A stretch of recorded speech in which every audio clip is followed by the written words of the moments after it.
You wake up already behind. Before your feet touch the ground, your phone's buzzing. Messages, opinions, expectations. Everyone wants something. Everything needs your attention, and beneath the noise, you're overwhelmed. But what if I told you you could stay calm in all of it? Not by running away, not by escaping to the mountains or quitting your job, but by doing what Marcus Aurelius did. He ruled the most powerful empire in history while facing plagues, betrayal, war, and loss. And through it all, he found peace, not by silencing the world, but by mastering his own mind. You have power over your mind, not outside events. Realize this and you will find strength. That's not a quote to admire, it's a warning. Because the way we live today, we give away that power constantly. We chase likes, we argue online, we stress over things we can't control, traffic, inflation, other people's moods, the economy, the algorithm. But Marcus reminds us your strength isn't found in dominating the world. It's found in choosing your response. Every single day, modern life tries to hijack your mind, but you don't have to let it. Stillness isn't science. It's strategy. It's learning to pause when everything demands urgency.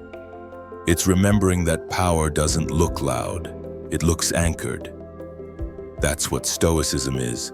It's not cold, it's not passive, it's radical mental discipline in a world that profits from your panic. Confine yourself to the present. That might be the most critical advice of all in 2025. Because right now, we're addicted to the past and terrified of the future. We scroll endlessly, comparing our lives to others, drowning in stories of what went wrong or what might happen. But here's the truth. The only moment you can actually live in is now. The only place you can act, decide, breathe, love, change is right here. Everything else is a mental prison. Stillness isn't silence. It's strategy. And in a world this chaotic, stillness is survival. The nearer a man comes to a calm mind, the closer he is to strength. Right now, anxiety is normal. Overthinking is a badge of honor.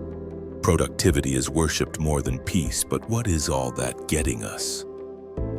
Burnout, breakdown, a society of people who can't be alone with their own thoughts. Calm isn't a luxury, it's a requirement. Calm is where you stop reacting to life and start responding to it. If you are distressed by anything external, the pain is not due to the thing itself, but to your estimate of it. This is one of the most important psychological truths ever written, because what hurts you isn't always the event. It's your story about it. He left you? You tell yourself it means you're not enough. You failed? You decide it means you're a fraud. But it's not the thing. It's what you think the thing means. And the best news is, you can change that. You are not the storm, you are the rock.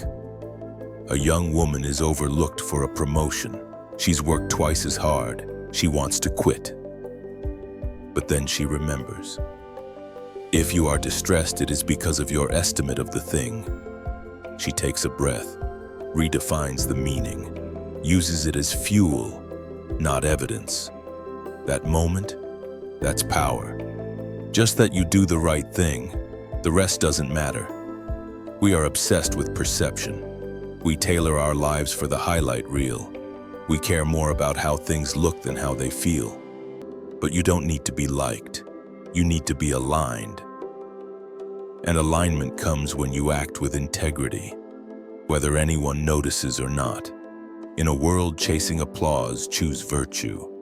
And if this resonates, subscribe to the Stoic Code, because this isn't just content, it's your mental dojo, and we train every day. Don't hope that events will turn out the way you want. Welcome events in whichever way they happen. Modern life is built on the illusion of control. Control your image, control your path, control your outcome. But life doesn't follow your plan. It rarely ever will. And the more you fight that, the more you suffer. Marcus isn't telling you to be passive. He's telling you to adapt. Flow around the obstacle, let go of how it should be, and embrace what is. Because that's where real strength lives, in the one who bends but does not break. You could leave life right now. Let that determine what you do and say and think. This isn't about fearing death. It's about honoring life. Memento mori isn't morbid, it's clarity. If today were your last, would you waste another hour on gossip, guilt, or fear? Or would you speak your truth? Start the thing you've delayed. Forgive, create, connect. Death reminds us that most of what we stress over doesn't actually matter, and what does matter can't wait. Very little is needed to make a happy life. It is all within yourself, in your way of thinking. Happiness isn't in the next raise, relationship, or milestone. It's in how you frame the moment you're already in. Your brain is trained by society to see lack, but you can retrain it to see enough. That's what Stoicism does. It rewires your perception so you stop chasing what you don't need and start appreciating what you already have. And when that switch flips, you feel peace where you used to feel pressure. Stillness isn't silence, it's strategy. Waste no more time arguing what a good man should be. Be one. You already know what to do. You don't need another list, another guru, another podcast. You need to act. Start living the way your future self would be proud of. Not in theory, but in this moment. Be the person who chooses virtue when no one's watching.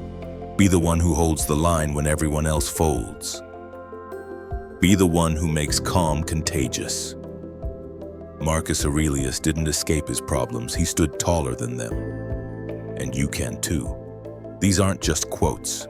They're weapons. Tools for navigating chaos, shields against distraction, anchors in the storm.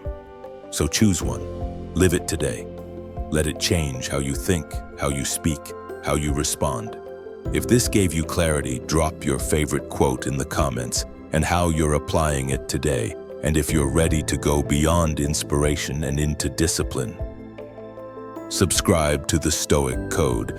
This isn't content, it's mental armor, and we sharpen it together. As Marcus wrote, "Nowhere can man find a quieter or more untroubled retreat than in his own soul." Return there. Until next time, stay still, stay sharp, and live the Stoic Code.